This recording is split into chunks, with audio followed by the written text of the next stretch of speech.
दोस्तों नमस्कार, हर हर महादेव। स्वागत करती हूँ आपका अपने इस चैनल में, जिसमें मैं लेके आती हूँ आपके लिए सनातन धर्म से जुड़ी कथा, कहानियाँ और अन्य पौराणिक कहानियाँ और कथाएँ।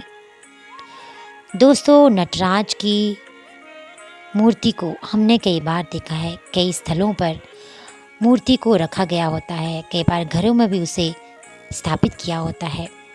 लेकिन क्या कभी आपने ध्यान से देखा और सोचा है कि नटराज की मूर्ति या फिर उनके चित्र जो होते हैं, उनके पैरों के नीचे कुछ दबा सा दिखाई देता है कि ये चीज़ या कोई राक्षस क्या है।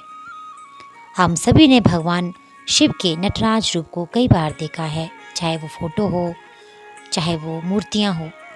किंतु आपने ध्यान दिया है कि नटराज की प्रतिमा के पैरों के नीचे एक दानव भी दबा रहता है।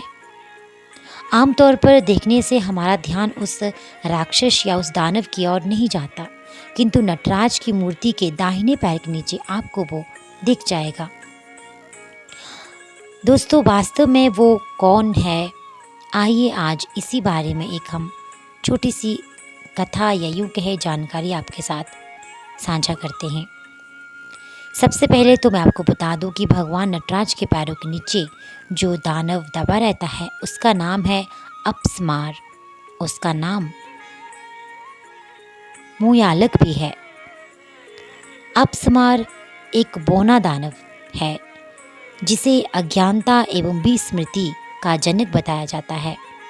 इसी रोग का प्रतिनिधि भी माना जाता है। आज भी मिर्गी के रोग को संस्कृत में अपस्मार ही कहते हैं।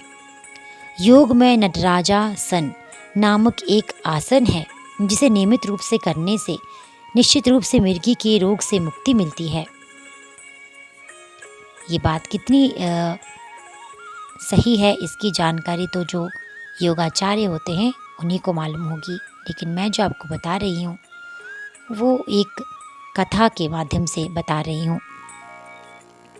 दोस्तों, एक कथा के अनुसार अपस्मार एक बौना राक्षस था, जो स्वयं को शक्तिशाली एवं दूसरों को हीन समझता था, यानी को खुद को ही सर्वोपरि मानता था। स्कंद पुराण में उसे अमर बताया गया है और उसे ये वरदान प्राप्त था कि वो अपनी शक्तियों से किसी की भी चेतना का हरण कर सकता था। उसे लापरवाही एवं मिर्गी के रोग का प्रतिनिधि भी माना गया है।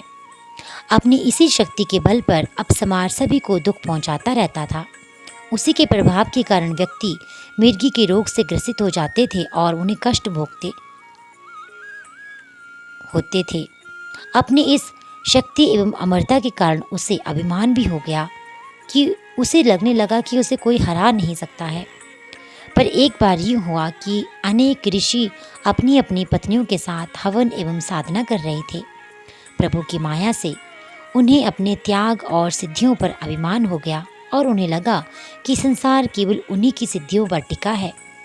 तभी भगवान शंकर और माता पार्वती भिक्षुक के वेश में वहां पधारे, जिससे सभी स्त्रियां उन्हें प्रणाम करने के लिए यज्ञ छोड़कर उठ गई।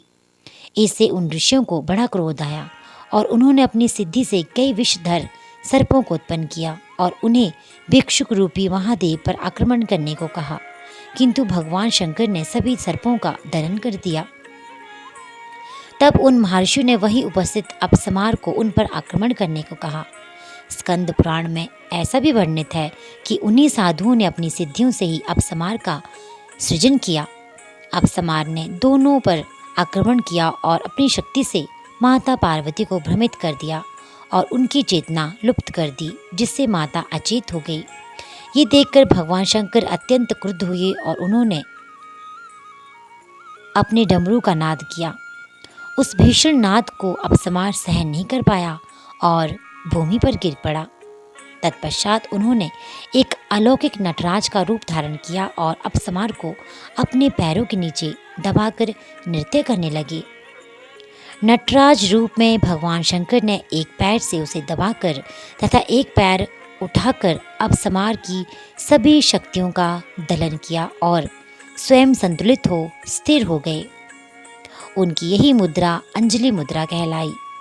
उन्होंने उसका वध इसलिए नहीं किया क्योंकि एक तो वो अमर था और दूसरे उसके मरने पर संसार से उपेक्षा का लोप हो जाता, जिससे किसी भी विद्या को प्राप्त करना अत्यंत सरल हो जाता। इससे विद्यार्थियों में विद्या को प्राप्त करने के प्रति सम्मान समाप्त हो जाता। जब उन साधुओं भगवान शंकर का वो रूप देखा तो उनका अभिमान समाप्त हो गया और वे बार बार भगवान शंभु की स्तुति करने लगे, माफ़ी मांगने लगे। उन्होंने उसी प्रकार अपस्मार को निष्क्रिय करने की प्रार्थना की ताकि भविष्य में संसार में कोई उसकी शक्तियों के प्रभाव में न आ सके। नटराज रूप में महादेव ने बार बार अपने डमरू का नाद किया। उसे ही आधार मानकर महर्षि पणिनि ने रुद्र अष्टाध्यायी माहेश्वर सूत्र की रचना की। एक और मान्यता या यूं कहें कि एक और कथा के अनुसार एक बार भगवान शंकर के मन में एक अलौकिक नृत्य करने की इच्छा हुई। उसे देखने के लिए सभी देवता यक्ष ऋषि गंधर्व इत्यादि कैलाश पर एकत्र हुए। स्वयं महाकाली ने उस सभा की अध्यक्षता की। देवी सरस्वती तन्मयता से अपनी वीणा बजाने लगी, भगवान विष्णु मृदंग बजाने लगे, माता लक्ष्मी गायन करने लगी, परम पिता ब्रह्मा हाथ से ताल देने लगे, इंद्र मुरली बजाने लगे एवं अन्य सभी देवताओं ने अनेक वाद्य यंत्रों से लयबद्ध स्वर उत्पन्न किया। तब महादेव ने नटराज का रूप धरकर ऐसा अद्भुत नृत्य किया जैसा आज तक किसी ने नहीं देखा था। उस मनोहारी नृत्य को देखकर सभी अपनी सुध बुध खो बैठे। जब नृत्य समाप्त हुआ तो सभी ने एक स्वर में महादेव को साधुवाद किया। महाकाली तो इतनी प्रसन्न हुई कि उन्होंने कहा, प्रभु, आपके इस नृत्य से मैं इतनी प्रसन्न हूँ कि मुझे आपको वर देने की इच्छा हुई है, अतः आप मुझसे कोई वर मांग लीजिए। तब महादेव ने कहा, देवी, जिस प्रकार आप सभी देवगण मेरे इस नृत्य से प्रसन्न हो रहे हैं, उसी प्रकार पृथ्वी के सभी प्राणी भी हो, यही मेरी इच्छा है। अब मैं तांडव से विरत होकर केवल रास करना चाहता हूँ। ये सुनकर महाकाली ने सभी देवताओं को पृथ्वी पर अवतार लेने का आदेश दिया और स्वयं श्री कृष्ण का अवतार लेकर वृंदावन पधारे। भगवान शंकर ने राधा का अवतार लिया और फिर दोनों ने मिलकर देव दुर्लभ महारास किया, जिससे सभी पृथ्वीवासी धन्य हो गए। यही कारण है कि देवी भागवत में श्री कृष्ण को माता काली का अवतार बताया गया है। तो इस प्रकार अपस्मार को अपने पैरों के नीचे दबाए अभी मुद्रा में भगवान शंकर का नटराज स्वरूप ये शिक्षा देता है कि यदि हम चाहें तो अपने किसी भी दोष को स्वयं संतुलित कर उसका दलन कर सकते हैं। महादेव का नटराज स्वरूप पाप के दलन का प्रतीक तो है ही, किंतु उसके साथ साथ आत्म संयम एवं इच्छा शक्ति का भी प्रतीक है। जय श्री नटराजन, जय महादेव, हर हर महादेव।